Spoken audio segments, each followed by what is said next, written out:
presidential candidates absolutely must have an urban agenda.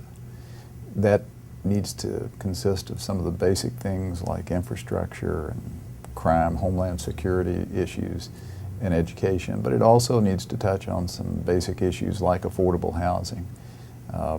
Cities are confronted with a multitude of challenges, but they are the economic engines for our country. If the presidential candidates will shoot straight with folks across the country, there'll be this sense that we've got problems, but we can deal with them. And if the presidential candidates will offer plausible solutions, I think that will do a lot to restore the confidence in government that seems to have been lacking. It is my sense that cities are changing very rapidly.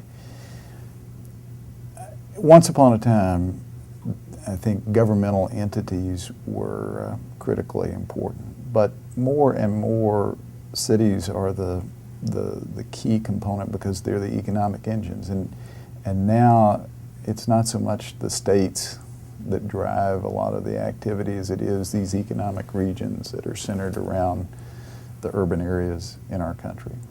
So Lexington now is competing against cities around the world for talent, for job opportunities, and it is imperative that we become competitive. I think the best role for the federal government to play is to facilitate a lot of the activity that's already going on at the local level. Facilitate the economic development, the education efforts, the efforts to improve infrastructure that enable the cities as economic engines to prosper. If the federal government would do that, we would see tremendous boom in our nation's economy.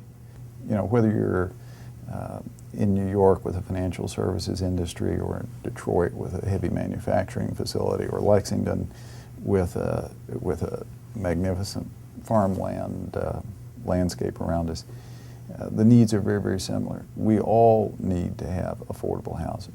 We all need to have sound infrastructure. We all need to have safe cities. We all need to have well-educated workforces. Those are things that all cities can unite around. And in the late 1950s, Lexington established something we called an urban service area. Inside the urban service area, more or less the old city limits, if you will, urban development was permitted. Outside the urban service area, in what we call the rural service area, development was severely constrained. In fact, very little development is permitted in the rural service area of our county. So that urban service boundary that divides the urban and rural service areas has become a very useful tool in trying to avoid sprawl, to try to create some density in our urban core, and to try to preserve the farmlands that surround our city and which are Lexington's trademark in the world at large. It's been a very effective planning tool. Our arts and cultural offerings here are critical components of our overall economic development efforts. They certainly have value in their own right. They add to the overall quality of life, and they provide entertainment options in many instances. But beyond that, they are vitally important in terms of our efforts to develop our economy. If we're going to have the kind of high-tech economy in the future, we're going to have a lot of creative folks in our city. And you can't attract and retain those types of folks if you don't have the arts and cultural offerings that you like to enjoy. So if we're going to have the vibrant economy in the future that we want to have, it's absolutely imperative that we have a vibrant arts community here. Lexington was on the receiving end of enforcement action by the U.S. Environmental Protection Agency as a result of an assortment of problems we had with our sewer system here.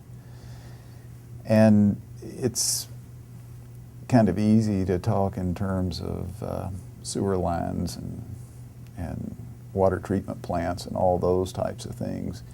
But I think voters have a way of relating to it better when they understand that those pieces of infrastructure are critically important to maintaining our environment. The EPA's enforcement action here was something that was initiated before I became mayor, but looking back, I'm confident that that enforcement action was helpful in terms of getting the community to focus on our water quality issues here. So even though it has been painful in some respects, I think it has been helpful overall in terms of helping us to focus on our need to improve water quality.